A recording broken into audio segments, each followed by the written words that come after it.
Alright, so I suggested to you that one of the problems that we have, the problem I would say, is not what the world's made out of, but how we should be in the world, because we're alive.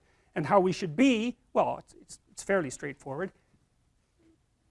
Not so much pain would be good, that'd be good. Not too much anxiety, hey, we're on board for that. A little pleasure now and then, some stability. Not dying, that's a big one. That's a big one. And then, let's say from the Darwinian perspective, propagating.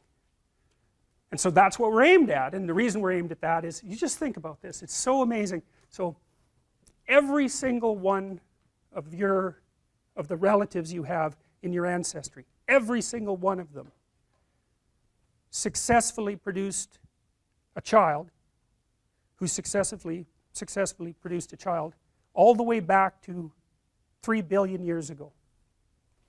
It's bloody unbelievable. Like, the probability that you exist, well, it's 100% because there you are, but the probability of predicting that you would exist, you know, if you tried to predict it, it's like the chances that you're here are so infinitesimal that it's just absolutely mind-boggling. Think about that unbroken sequence of success over literally over billions of years. God, it's amazing. And so you have to, obviously, you have to think that there's a pretty strong proclivity for that to happen. I mean, some of it obviously was necessity, but not only that. I mean, it's necessary that impregnated females have an infant. It isn't necessary that they keep it alive. So you can't account for that continuity merely from necessity. You have to interject at least a small amount of consideration that the care that's associated, especially with taking care of infants, because they're, you know, they're a lot of work. That's there too. It's in us. It's actually, I think, it's manifested in the personality trait agreeableness. Because it looks to me like agreeableness is one of the dimensions where men and women vary most substantially. Agreeableness looks to me like the manifestation of the maternal instinct. Now, men can be agreeable too, because, of course, male human beings take care of children. You know, if you're a grizzly bear, female, you just chase the damn male away because he'll kill your cubs. That's not so helpful. But they're not maternal at all. Quite the contrary. But, you know, human men are pretty damn maternal. They're not as maternal as women, on average. Although some women are less maternal than some men. Because, you know, the curves overlap. But on balance. How are we in the world? Well, we're aware of our own vulnerability. We're aware of our own shortcomings, let's say. And I think that's partly from being a social being.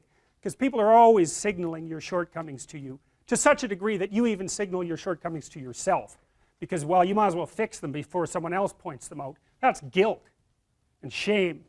You know, and Freud called that the superego. The superego is kind of like the internalized representation of the judgmental father.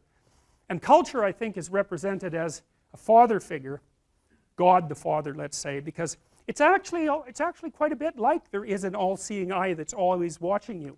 It's a really, really intelligent way of conceptualizing it, because the group, which is more or less eternal, is watching you all the time, and it's judging you all the time. And we know that if you put people in a room and you put a big eye on the wall, you know, and you give them an opportunity to cheat on some little cheaty thing, you know, nothing too important. If they're in the room with the big eye, they're less likely to cheat if they're in the room with no eye at all. So, you know, and what do? You keep an eye on your kids, and the reason you do that is so they don't misbehave, and we keep an eye on each other, and so we have a representation of that, and as far as I can tell, we represent it as a transcendent figure of judgment. And it's like, yeah, hey, that's a pretty good metaphor.